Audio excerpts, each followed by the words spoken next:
In the rolling hills of Franklin County, Kentucky, the summer of 1864 brought unrelenting heat that parched the land and tested the resolve of even the most steadfast farmers. The Williams family had arrived from Virginia 3 months prior, drawn by promises of fertile soil and new beginnings far from the ravages of the ongoing Civil War. Jeremiah Williams, a stern man with calloused hands and deep-set eyes, led his wife Martha and their 5 daughters, Sarah 17, Rebecca 15, twins Emma and Elizabeth 13, and little Mary 8, to this remote plot where they hoped to rebuild their lives. The property they purchased came at a suspiciously low price, but Jeremiah dismissed the whispers from townsfolk about the land's troubled history. God provides for those who work hard, he would say, silencing any doubts with his unwavering conviction. The previous owners had abandoned the place suddenly, leaving behind half-finished structures and untended fields. Most prominent among these was the foundation of a large barn, its timber frame partially erected and then seemingly deserted midway through construction. The locals spoke in hushed tones about how 3 men had died raising those beams. Accidents, they claimed, though no one would elaborate further. "We'll finish what they started," Jeremiah announced to his family on their first evening, as they huddled in the small cabin that would serve as their temporary home. "A proper barn before harvest comes. That's our first priority." Martha, a woman worn thin by childbirth and hardship, merely nodded her agreement. The daughters exchanged glances but knew better than to question their father's decisions. Only Sarah, the eldest, dared to speak. "Father, the men in town mentioned that the ground beneath the barn site is ... unstable. Perhaps another location would be wiser?" Jeremiah's face hardened. "The foundation is laid. We build there. God tests the faithful with challenges, child." That night, as darkness settled over the Kentucky hills, 8-year-old Mary awoke screaming from a nightmare. There were hands coming from the ground, she sobbed as Martha tried to comfort her. "They were trying to pull me down." "Hush now," Martha whispered, casting a nervous glance toward Jeremiah's side of the bed. "It's just dreams from all the excitement of our new home." But in the pale moonlight that filtered through the cabin's single window, the other daughters lay awake, each feeling the same unshakable sensation that something in this land was watching them, measuring them, waiting. The next morning, Jeremiah began the work of gathering additional lumber from the nearby forest. The older girls were tasked with clearing the overgrowth around the barn's foundation, while Martha and little Mary tended to establishing their meager household. As Sarah and Rebecca pulled weeds near the foundation, they uncovered something buried in the soil, a small cloth doll. Its fabric rotted and stained with what looked disturbingly like dried blood. They quickly reburied it before their father could see, but exchanged knowing glances. Something wasn't right about this place. Something was buried beneath the surface, both literally and figuratively, that the Williams family had yet to uncover. The construction of the barn progressed slowly through July and into August. Jeremiah worked with a feverish determination, enlisting the help of 2 reluctant men from town who demanded payment in advance and refused to stay after sundown. "The light ain't right on this land," one of them muttered when he thought no one could hear. "It bends wrong around that foundation." Strange occurrences became commonplace as the barn took shape. Tools would disappear, only to be found arranged in peculiar patterns some distance away. The water in the well developed an odd metallic taste that made the livestock refuse to drink. And most disturbing of all, the ground around the barn seemed to shift overnight as though something beneath was restless. Sarah, being the eldest daughter, took it upon herself to investigate.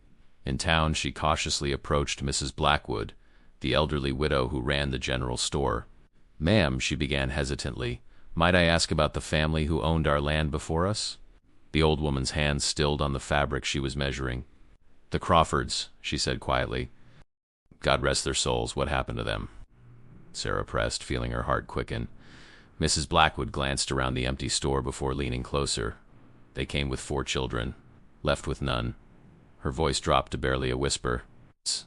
"The land takes what it wants, girl." The Crawfords understood that too late. That night, Sarah shared what she had learned with her sisters as they huddled together in their shared room. "The land takes what it wants," she repeated, watching fear bloom in her sister's eyes. "But what does that mean?" Rebecca asked, pulling little Mary closer to her side. "I don't know," Sarah admitted, "but I've been having dreams about the barn. Dreams where the walls bleed and the ground beneath opens up like a mouth." "Me too," Emma whispered, and Elizabeth nodded in agreement. Mary looked up with tears in her eyes. "I dreamed Daddy was digging holes inside the barn. 5 small holes." The sisters fell silent, the implication hanging heavy in the air between them. 5 daughters, 5 holes. The next morning, Jeremiah announced that the barn was nearly complete. All that remained was to raise the roof and secure the inner walls. "We'll have a blessing ceremony when it's finished," he declared over breakfast, his eyes feverishly bright. "To ensure the land's bounty."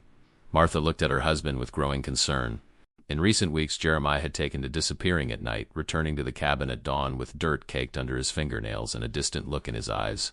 He'd begun reading passages from obscure religious texts he'd acquired in town. Texts that spoke of sacrifice and abundance in terms that made Martha's skin crawl. "The Lord provides for those who honor him properly," Jeremiah said, his gaze moving slowly across his 5 daughters. "And sometimes, daughters, the Lord's demands are difficult to understand through mortal eyes." As he spoke, a shadow seemed to pass over the cabin, though the morning was clear. Martha dropped a plate, which shattered on the floor with a crack that made everyone jump. "Be careful, wife," Jeremiah said, his voice unnaturally calm. "We can't afford to be wasteful. Not when we're so close to securing our future." As August gave way to September, the Williams family settled into an uneasy routine. The barn stood nearly complete, its silhouette looming against the horizon like a monument to Jeremiah's determination. But with each passing day, the atmosphere around the homestead grew increasingly oppressive. The air felt thick, as though the very land was breathing around them. Martha noticed that her daughters were growing thinner, despite having enough to eat. They moved like sleepwalkers through their daily chores, dark circles forming beneath their eyes. "They're just adjusting to the new place," Jeremiah insisted whenever she expressed concern, but Martha wasn't convinced. One afternoon, while Jeremiah was in town purchasing supplies for the barn's completion, Martha found Rebecca standing motionless in the partially completed structure, staring at the dirt floor. "Rebecca," Martha called, approaching cautiously. "What are you doing out here alone?" The girl didn't turn. "Do you hear them, Mother?" she asked, her voice oddly flat. "Hear what, child?" "The whispers. They come from beneath the floor. They're always whispering now." Martha felt a chill run through her despite the September heat. She gently turned Rebecca to face her and gasped at what she saw. Her daughter's eyes were bloodshot, as though she hadn't blinked in hours, and her expression was vacant. "They say Father knows," Rebecca continued in that same monotone. "They say he made a bargain." "What bargain?" "Rebecca, you're frightening me." Before Rebecca could answer, they heard the wagon approaching, signaling Jeremiah's return. The girl seemed to snap out of her trance, blinking rapidly as awareness returned to her features. "Mother?" she said, confusion evident in her voice. "Why are we in the barn?" Martha led her daughter quickly back to the cabin, glancing over her shoulder at the dirt floor of the barn. For just a moment she thought she saw the earth move, like something shifting beneath the surface. That night Martha confronted Jeremiah after the girls had gone to bed. "Something is wrong with this place," she insisted. "The girls aren't well. Rebecca was in some kind of trance today, talking about whispers from beneath the barn floor." Jeremiah continued reading his strange book, not looking up. "Children have vivid imaginations." "It's more than that," Martha pressed. "And you've changed too. These books you're reading, these rituals you've been performing when you think I'm asleep. What have you gotten involved in, Jeremiah?" At this, he finally closed the book and looked at her. Martha recoiled at what she saw in his eyes. Something cold and calculating that she'd never seen before in her husband of 20 years. "The land was cheap for a reason, Martha," he said quietly. "It demands payment. The Crawfords refused to pay, and look what became of them." "Payment? What payment?" Jeremiah's expression softened into something almost like pity. "The soil here is special. Blessed, some might say, but blessings require sacrifice. The previous owners discovered an old text buried in the foundation of the barn, a text that explained what this land truly wants." Martha felt her blood run cold. "And what does it want?"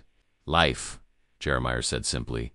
"Young life, freely given, or taken if necessary." Martha stood shakily, backing away from the man she thought she knew. "The girls," she whispered in horror. "You're talking about our daughters." "I'm talking about survival," Jeremiah countered, his voice rising with fervor. "One sacrifice to ensure generations of prosperity. The text is clear. 5 virgin daughters, sealed within the walls as the barn is completed, will guarantee 100 years of abundant harvests." "You've gone mad," Martha breathed, tears forming in her eyes. "I won't let you touch our children." Jeremiah stood, suddenly towering over his wife.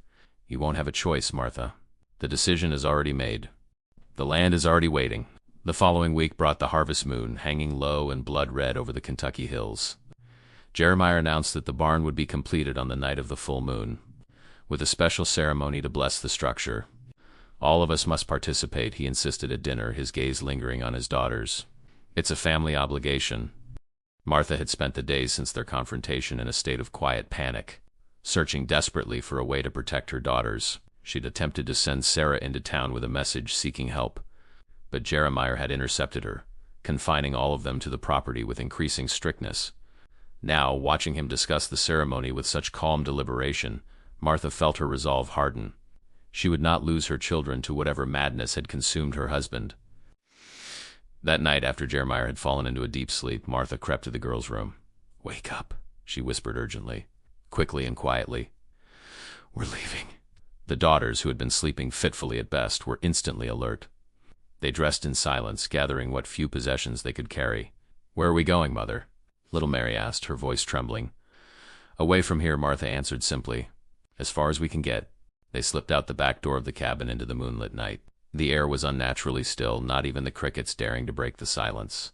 Martha led her daughters toward the path that would take them to the main road, but as they approached, a figure stepped out from the shadows. "Going somewhere?" Jeremiah asked, his voice eerily calm. In his hand was the old book, its pages seeming to glow faintly in the moonlight. Martha pushed her daughters behind her. "Let us pass, Jeremiah. This madness has gone far enough." "Madness?" He laughed, the sound devoid of humor. "Is it madness to secure our future? To ensure that this family prospers? We are your family," Martha cried. "These are your daughters, and they will serve their purpose," Jeremiah said, advancing slowly. "As the text demands, the blood of innocents shall enrich the soil, and from their sacrifice shall spring eternal bounty." As he spoke, Martha noticed with mounting horror that they were not alone. Shadowy figures emerged from the darkness, men from town whom she recognized, their faces grim and resolute. "The community understands what must be done," Jeremiah explained, seeing her confusion.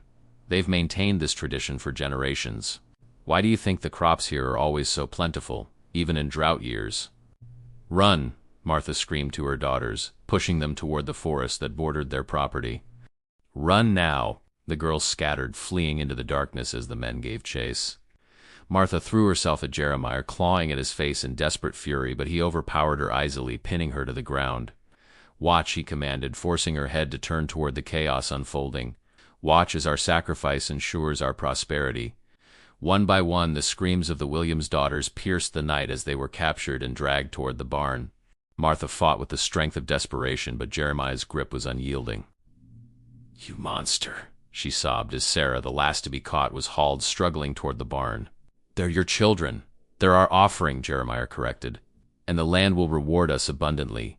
The interior of the barn was illuminated by torches that cast long, dancing shadows against the newly constructed walls. The dirt floor had been carefully prepared, with 5 shallow depressions dug in a perfect circle. At the center of this circle stood a crude altar fashioned from a large flat stone, upon which lay the ancient text Jeremiah had been studying with such devotion. The Williams daughters, bound and terrified, were brought before their father. The men from town stood in a solemn circle around the perimeter, their expressions a mixture of grim determination and shameful avoidance of the girl's pleading eyes. "Father, please," Sarah begged, struggling against her restraints. "This isn't you. This isn't our faith." Jeremiah approached the altar, opening the book to a marked page. "This is older than our faith, daughter. This land was sacred long before any church was built. The native tribes knew its power and fed it accordingly. The early settlers learned from them, and prosperity followed." "You're killing your own children," Rebecca shouted, her voice breaking. "No," Jeremiah countered, his eyes fever-bright in the torchlight. "I'm ensuring life, abundant life for generations to come. You 5 will be remembered as the saviors of this community." Martha was brought in last, restrained by 2 men. Her face was bruised from her struggle, but her eyes burned with a mother's fury. "The Lord will never forgive this abomination," she spat. "The Lord of this land already approves," Jeremiah replied cryptically. "Can't you feel it? The soil itself is eager." And indeed, something was happening to the ground beneath their feet. The dirt seemed to shift and pulse, as though something massive was moving just below the surface. The air grew thick with the scent of decay and something else, something ancient and hungry. Jeremiah began to read from the book, the words in a language none of them recognized. As he spoke, the torches flickered wildly and the ground's movement intensified. The men holding the girls forced them to lie in the shallow depressions, ignoring their screams and pleas. Martha broke free momentarily, lunging toward her youngest daughter. "Mary!" she cried, reaching out desperately. One of the men caught her, dragging her back. "It must be all 5, he said, not meeting her eyes. "The text is specific. 5 virgin daughters to ensure a century of abundance. Then take me instead," Martha begged. "Take me in place of one of them." "It doesn't work that way," Jeremiah said, pausing in his reading. "The sacrifice must be young, pure, daughters of the land's caretaker." He turned back to the book, continuing the chant with increased fervor. As his voice rose to a crescendo, the girls were secured in their shallow graves with rope and stakes. Men approached with bundles of freshly cut timber, the inner walls that would complete the barn's construction. "You will be part of this place forever," Jeremiah told his daughters, his voice strangely tender. "Your sacrifice will feed this soil for 100 years. Please, Father," little Mary sobbed. "I'm scared of the dark." For just a moment, something like doubt flickered across Jeremiah's face, but then his expression hardened once more. "Begin," he commanded. The men set to work positioning the timber walls directly over the girls, effectively creating 5 wooden coffins within the structure of the barn itself. The hammering of nails drowned out the daughters' desperate pleas. Martha had collapsed to her knees, her voice raw from screaming. "God will punish you for this," she whispered as the last nail was driven home. "All of you." With the girls sealed inside the walls, the men worked through the night to complete the barn's construction. The roof was raised and secured, the exterior walls reinforced. By dawn, the structure stood complete, an ordinary-looking barn that gave no indication of the horrors contained within its walls. Jeremiah stood before it as the first light of day broke over the eastern hills, a look of satisfaction on his haggard face. "It is done," he announced to the assembled men. "The offering has been made. The land will reward us." The men departed silently, returning to their farms and families in town, leaving Jeremiah and Martha alone at the homestead. Martha had not moved from where she had fallen to her knees the night before, her eyes vacant, her spirit broken. "Come inside, wife," Jeremiah said, helping her to her feet. "You'll understand in time. When the crops grow tall and abundant, when our livestock multiplies beyond expectation, you'll see the wisdom in what we've done." Martha allowed herself to be led back to the cabin, moving like a woman in a dream. "I hear them," she murmured. "I still hear them crying." "It's just the wind," Jeremiah insisted, though his eyes darted nervously toward the barn. They would have passed quickly, mercifully. But as September gave way to October, it became clear that death had not come swiftly for the Williams daughters. At night, their cries could be heard emanating from the barn, muffled but unmistakable. Jeremiah took to drinking heavily to drown out the sounds, while Martha sat motionless by the cabin window, listening to her children's suffering. "They should have died by now," Jeremiah muttered one evening, his words slurred by whiskey. "It's been weeks. No one could survive that long without water." "The land is keeping them alive," Martha replied, speaking for the first time in days. Her voice was eerily calm. "It's feeding on their suffering, just as the book promised." True to the ancient text's predictions, the Williams farm began to show signs of unnatural prosperity. Seeds planted in the freshly turned soil sprouted overnight, growing with impossible speed. The single cow they owned gave birth to twin calves, despite not having been bred. The chicken coop overflowed with eggs, each one containing 2 yolks. But this abundance came with a terrible price. The plants, though large and numerous, had a sickly gray pallor. The livestock grew at an accelerated rate but developed disturbing deformities, extra limbs, misplaced eyes, teeth where there should be none, and everything that grew or lived on the property exuded a faint smell of decay. The men from town came to witness this miracle, their expressions a mixture of satisfaction and unease. "It's working," one of them said to Jeremiah, "just as it did for the Hendersons in '39, and the Millers before them." "But the cries," Jeremiah said, his confident facade beginning to crack. "My daughters still cry out at night." The book said nothing about that continuing. The oldest man among them, a grizzled farmer named Tanner, spat on the ground. "Sometimes they cry for months. Depends on how strong they are." The Crawfords' boys went silent after just a week. "Boys?" Jeremiah asked, confusion evident in his voice. The text specified daughters. The men exchanged glances. "The land takes what it can get," Tanner said finally. "Sons, daughters, it's the innocence it wants, the purity. Gender matters not." Jeremiah's face drained of color as understanding dawned. "You said the sacrifice would guarantee 100 years of prosperity." "For the land," Tanner clarified. "Not necessarily for the one who makes the offering." As October progressed, Jeremiah's mental state deteriorated rapidly. He would spend hours staring at the barn, whispering to himself. At night he would wake screaming from nightmares, claiming that his daughters were standing at the foot of the bed, their bodies partially decomposed, their eyes accusing. Martha, meanwhile, had developed a strange new routine. Each day at dusk, she would walk to the barn and sit outside its walls, singing lullabies as though putting her children to bed. The cries from within seemed too quiet when she sang, replaced by a soft humming that echoed her melodies. "They're changing," she told Jeremiah one night as he cowered in a corner of the cabin, a bottle clutched in his trembling hands. "The land is changing them, reshaping them." "Nonsense," Jeremiah slurred. "They're dead. They must be dead by now." Martha smiled, a terrible empty expression. "Go see for yourself. Put your ear to the wall. Listen to what your daughters have become." But Jeremiah couldn't bring himself to approach the barn. Something in Martha's eyes, a knowing, almost triumphant look, terrified him more than any supernatural occurrence. The prosperity of the farm continued to intensify, taking on increasingly disturbing aspects. Fruits grew to enormous sizes but were filled with a red pulp that resembled human flesh. The livestock became aggressive, attacking Jeremiah whenever he came near. The well water ran clear, but tasted of copper and salt, like tears, Martha observed. Word of the Williams farm's unnatural bounty spread beyond their immediate community. Curious visitors from neighboring counties arrived to witness the miracle, only to leave disturbed by the oppressive atmosphere and the distant sounds of young voices emanating from the seemingly solid walls of the barn. One night, as a storm gathered over the Kentucky hills, Jeremiah finally broke. "I can't bear it anymore," he sobbed, falling to his knees before Martha. "Their cries, their voices, they're calling me to join them." Martha regarded her husband coolly. "The land wants you too," she said. "It's not satisfied with just our daughters. It wants the one who made the offering. Help me," Jeremiah begged. "We could leave this place. Start again somewhere else." "Leave?" Martha laughed, the sound as hollow as a grave. "There's no leaving now. Don't you understand? We're part of this land now. All of us." As she spoke, the cabin door burst open, driven by a powerful gust of wind. The storm had arrived, bringing with it thunder that shook the very foundations of their home. "It's time," Martha said, rising to her feet. "The land is calling you to account." Jeremiah fled into the storm, running blindly through the rain toward the road that led to town. But no matter which direction he turned, he found himself being drawn inexorably toward the barn. It was as though the very landscape had rearranged itself, all paths leading to that single, terrible destination.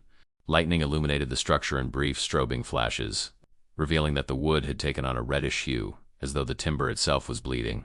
The door stood open, swaying slightly in the wind. "No," Jeremiah moaned, trying to back away. But his legs carried him forward against his will, pulled by an unseen force. From within the darkness of the barn came the voices of his daughters, no longer crying but singing, a haunting melody that seemed to resonate with the thunder overhead. "They're waiting for you," Martha said, suddenly beside him, though he hadn't seen her approach. "Your daughters want to show you what they've become." The interior of the barn was transformed. What had once been a simple agricultural structure was now a cathedral of horrors. The walls pulsed with a life of their own, the wood grain flowing like veins beneath skin. The dirt floor had split open in several places, revealing glimpses of something vast and interconnected below, a network of roots or tendrils that glowed with a faint phosphorescence. And embedded in the walls, visible now through the semi-transparent wood, were the Williams daughters. But they were no longer fully human. Their bodies had partially merged with the structure itself, their limbs elongated and twisted, their flesh taking on the texture and grain of the wood that had imprisoned them. "My God," Jeremiah whispered, falling to his knees in the center of the barn. "What have I done?" "You've given us to the land," Sarah's voice answered, though her mouth did not move. Her face, protruding slightly from the wall, wore an expression of serene acceptance. "And now we are becoming the land." "The land is old," Rebecca added, her voice coming from everywhere and nowhere. "Older than the settlers, older than the tribes. It has always hungered. And you fed it well, Father," the twins spoke in unison, their forms nearly indistinguishable from each other as they melded with the eastern wall. Little Mary, the youngest, was the most transformed of all. Only her face remained recognizable, the rest of her body having elongated and spread throughout the structure like a system of roots or veins. "It doesn't hurt anymore," she said, her voice childlike yet ancient. "We're growing stronger." Martha stepped forward to stand beside Jeremiah. "You gave our daughters as an offering," she said, her voice hollow, "but you misunderstood the nature of the sacrifice. The text didn't promise prosperity to the one who offers, it promised power to those who are offered." As she spoke, the ground beneath Jeremiah began to shift and sink, forming a sixth depression in the center of the 5 original ones. Panic seized him as he realized what was happening. "No!" he cried, scrambling to escape the sinking earth. but tendrils burst from the soil, wrapping around his limbs and pulling him down. "Martha, help me." Martha watched impassively as her husband was dragged into the earth. "The daughters were only the beginning," she said. "The land requires balance. 5 daughters and 1 father, a complete circle." "You knew," Jeremiah gasped as the soil covered his lower body. "You knew this would happen." "I suspected," Martha admitted. "When I read the text myself, the parts you kept hidden from me. It spoke of the offering's household becoming one with the land. Not just the sacrificer, but the sacrificer as well." Jeremiah's struggles weakened as the earth claimed him inch by inch.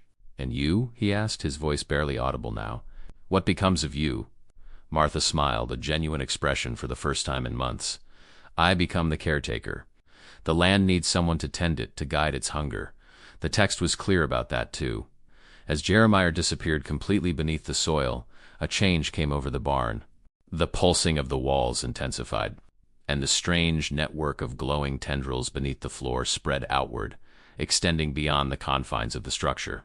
Martha knelt beside the spot where her husband had vanished, placing her palm flat against the earth. "It's beginning," she murmured. "The merging is complete." By the spring of 1865, as the Civil War drew to its close, the Williams farm had become a subject of fearful whispers throughout Kentucky. The unnatural prosperity continued, with crops growing at impossible rates and livestock multiplying beyond reason. But no one who valued their life would touch the food produced there or approach the property without dire necessity. Martha Williams, once a timid farmer's wife, had transformed as dramatically as her land. Her hair had turned stark white, and her eyes held a knowing depth that unsettled anyone who met her gaze.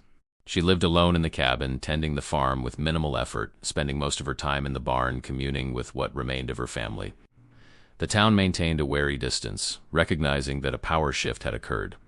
The men who had participated in the ritual found themselves bound to the land in unexpected ways. Their own farms began to exhibit strange characteristics, crops with human features, livestock born with disturbing deformities. Their children reported dreams of 5 sisters calling them to play in a special barn where the walls sang lullabies. Tanner, the old farmer who had guided Jeremiah through the ritual, was the first to understand the full implications of what had been set in motion. "It's spreading," he told the others as they gathered in the town church, seeking sanctuary from forces they had helped unleash. "The Williams land is extending its reach through the soil, through the water. It won't stop with their property." "We should burn the barn," someone suggested, voice quavering. "Destroy whatever's growing there." Tanner shook his head grimly. "Fire won't stop it. The roots go too deep now. And the Williams women are part of it. They'd know our intentions before we even approached." For indeed, Sarah, Rebecca, Emma, Elizabeth, and Mary had not perished as expected. Their consciousness had spread throughout the property, linked by the network of tendrils that now extended beneath the entire farm and beyond. They spoke through the rustling of leaves, through the movement of shadows, through dreams that visited anyone who slept within a mile of the property. And at the center of this expanding web of influence sat Martha, the caretaker, directing her daughter's growing power with a mother's protective instinct. When 3 men from a neighboring county, having heard rumors of witch women in the walls, attempted to set fire to the barn, they found themselves unable to strike a single match. As they struggled against this inexplicable impediment, the ground beneath their feet softened, becoming quicksand-like. By morning, only their hats remained, floating atop 3 fresh depressions in the earth. The following day, Martha was seen in town for the first time in months, purchasing supplies with gold coins of uncertain origin. She appeared younger somehow, her white hair lustrous, her skin glowing with vitality. "My girls send their regards," she told Mrs. Blackwood at the general store, her voice carrying just enough for the assembled townsfolk to hear. "They remember how you all helped settle them into their new home." The threat was unmistakable. Those who had participated in the ritual felt a simultaneous pain shoot through their bodies, as though something was taking root inside them. That night, every person who had stood in the barn during the entombment of the Williams daughters woke to find thin, root-like growth submerging from their skin, delicate tendrils that withered in the air but left permanent, marks like veins of wood grain beneath their flesh. 20 years passed, and the legend of the Williams farm faded into local folklore. The original participants in the ritual had all died under mysterious circumstances, their bodies found withered and desiccated, as though the very life had been drained from them. The town itself had declined, with crop failures and livestock diseases affecting every farm except the Williams property, which continued to thrive with unnatural abundance. Martha Williams, defying all natural laws, had not aged since the night her husband was claimed by the soil. She remained a solitary figure, venturing into town only rarely, speaking to no one beyond what necessity required. The barn still stood, its timber now a deep red-brown that resembled no natural wood. No birds would perch on its roof. No insects would crawl upon its walls. At night, lights could sometimes be seen moving within, and voices, 5 young female voices and 1 deeper, male voice, could be heard singing harmonies that made listeners weep without knowing why. In the summer of 1884, exactly 20 years after the Williams family had arrived in Franklin County, a young couple appeared in town seeking directions to the Williams property. The woman, visibly pregnant, explained that she was Jeremiah Williams' niece from Virginia, come to claim her inheritance. "The farm isn't for sale," the current shopkeeper informed them nervously, "and I wouldn't advise visiting. Miss Williams doesn't welcome strangers." "We're not strangers," the husband insisted. "My wife received a letter from her Aunt Martha, inviting us to make our home there. Said the place needed new blood." The shopkeeper and other townsfolk exchanged alarmed glances at this phrasing. New blood had taken on sinister connotations in connection with the Williams farm. Despite the warnings, the young couple proceeded to the property the following day. They were greeted by Martha Williams, who appeared no more than 40, despite being well into her 60s. She embraced her niece warmly and showed the couple around the flourishing farm. "This will all be yours," she told them, gesturing to the abundant fields and healthy livestock. "I've grown tired of tending it alone. The land needs a family again. And you, Aunt Martha?" "Where will you go?" the niece asked. Martha smiled, that same serene expression she had worn for 2 decades. "I'll be joining my daughters soon. They've prepared a place for me." That evening, as the couple settled into the cabin, Martha led them to the barn for what she described as a family introduction. "Your cousins are eager to meet you," she said, opening the doors to reveal the transformed interior. The walls now appeared almost translucent, the 5 Williams daughters visible within like insects preserved in amber. Their bodies had fully merged with the structure, their limbs extending throughout like the branches of trees, their faces serene and watchful. The couple recoiled in horror but found themselves unable to flee. The doors swung shut behind them and the dirt floor began to shift. "The land has chosen you," Martha explained calmly as the couple struggled against the unseen force holding them in place. "Just as it chose us. Your child will be born here, raised here, and eventually will continue the cycle." "What cycle?" the husband demanded, fighting against the invisible force restraining him. "The cycle of offering and renewal," Martha explained, her voice taking on a rhythmic quality that seemed to resonate with the pulsing of the barn walls. "Every generation must feed the land. My daughters and husband were this generation's offering. Your family will provide the next." "You're insane," the niece cried, protectively cradling her pregnant belly. "We won't sacrifice our child." Martha's expression softened with something like pity. "You misunderstand. It isn't your child who will be offered." Her gaze shifted meaningfully to the husband. "The land requires balance. A father to anchor the family, to root them in place until the daughters are of age." From the walls, the Williams sisters began to sing, a haunting melody that seemed to penetrate bone and blood. The dirt floor beneath the husband's feet softened, tendrils emerging to wrap around his ankles. "No!" he shouted, struggling frantically. "Emily, run!" But his wife remained frozen in place, her eyes wide with terror as she watched the earth slowly claim her husband. "Don't fight it," Martha advised him gently. Jeremiah fought, and his transformation was painful. "Accept the land's embrace and you'll find a kind of peace in the joining." As the man sank deeper, his wife suddenly broke free from her paralysis. Instead of fleeing, however, she dropped to her knees beside him, desperately trying to pull him from the consuming earth. Martha watched with interest.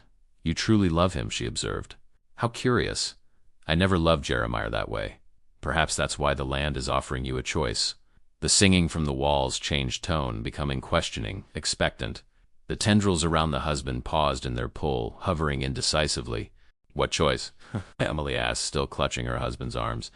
"Join him," Martha suggested, gesturing to the softened earth. "Become part of the land together, or ... She paused, looking thoughtful. "Offer something of equal value in his place." Emily's hands instinctively moved to her belly. "The baby?" she whispered in horror. "A life freely given," Martha confirmed. "Your child would become the caretaker, as I have been. And when grown, they would continue the cycle, finding new offerings when the land hungers again." The husband, now sunken to his waist, looked at his wife with desperate eyes. "Run, Emily. Save our child and yourself. This place is evil." But Emily remained still, her mind racing. "And if we both refuse? If neither my husband nor my child is offered?" Martha's expression darkened. "Then the land will take all 3 of you, but not kindly." What could have been transformation would become consumption. The choice must be freely made for the power to transfer properly. From within the walls, little Mary's voice rose above her sister's. Choose quickly. The land grows impatient. Emily looked from her husband to Martha, then to the faces in the walls. 5 young women who had once been daughters, sisters, humans with dreams and futures. Now they were something else entirely, neither fully dead nor truly alive. If I choose, Emily said slowly, if I make an offering, I want assurances. My child and I will be protected. We will never be offered. The caretaker and their direct offspring are always safe, Martha confirmed. The land protects its own. Emily's husband realized what she was considering. No, Emily. Don't sacrifice our baby for me. I'm not, Emily said, tears streaming down her face as she made her decision. She turned to Martha. I offer myself. Franklin County, Kentucky, present day, the Williams Farm remains one of the most productive in the state. Its crops resistant to drought and disease, its livestock remarkably fecund. The current owners, the Reynolds family, are the 7th generation to live on the property since it was established in 1864. The original barn still stands, though it has been reinforced over the years. No one in the family speaks of its strange reddish hue or the sounds sometimes heard within. Children are forbidden to play near it without supervision, and no one enters after dark. Sophia Reynolds, 16 years old and the eldest of 3 daughters, has recently begun having dreams of women in the walls calling her name. Her father, usually gentle and kind, has grown increasingly protective, watching her with worried eyes when he thinks she isn't looking. Today, while her parents are in town, Sophia slips away to the barn, drawn by a curiosity she cannot explain. The heavy doors swing open at her touch, revealing an interior that seems larger than the external dimensions would allow. Hello? She calls, her voice echoing strangely in the cavernous space. Is anyone here? We've been waiting for you, comes the reply. Not one voice but many, speaking in perfect unison. It's almost time for you to learn your inheritance. As Sophia steps further inside, the doors swing shut behind her. The walls begin to pulse with a gentle rhythm like a heartbeat, and faces emerge from the wood grain, dozens of them, men and women from different eras, all watching her with knowing eyes. Don't be frightened, says a woman's face near the center, her features reminiscent of Sophia's own. I'm Emily, your great-great-grandmother. I've been keeping the others in check, making sure the land's hunger is properly directed. Hunger? Sophia asks, a chill running down her spine despite the summer heat. Every 20 years the land requires an offering, Emily explains. Your father knows this. He's been preparing, though he hoped you would be spared the knowledge until you were older. Sophia backs toward the door, suddenly afraid. What kind of offering? Blood of your blood, comes the reply from all the faces at once. But not you, child. Never you. You are a caretaker, like your father before you and his mother before him. The tradition must continue, Emily adds, her wooden features shifting into a smile. The land is already chosen. Can you feel it calling to the one who must be offered? And Sophia can feel it, a pull toward home, toward her younger sisters playing in the yard, unaware of their family's terrible legacy and the sacrifice that must soon be made to ensure another 20 years of prosperity. No, she whispers, backing away, I won't let this happen. The faces in the walls laugh, a sound like wind through dry corn stalks. You speak exactly as each new caretaker has spoken, Emily says. I said the same when I learned the truth. But in time you'll understand. The land provides abundantly, but it must be fed. And if I refuse? If I burn this place to the ground? Others have tried, says another face. This one a man with Jeremiah Williams' stern features. The roots go too deep now. The offering will be made with or without your willing participation. As Sophia turns to flee, she sees fresh tendrils breaking through the dirt floor, not threatening but imploring, reaching toward her like supplicants. The choice is not whether to feed the land, Emily tells her gently, but how. With cruelty or with mercy. That is the caretaker's burden. That is your inheritance. Sophia runs from the barn into the sunlight, her mind reeling with impossible choices. Behind her, the faces in the walls recede into the wood grain, patient and eternal, secure in the knowledge that the cycle will continue. For in the fertile soil of Kentucky, some harvests demand a higher price than others, and the Williams legacy ensures that the land never goes hungry for long.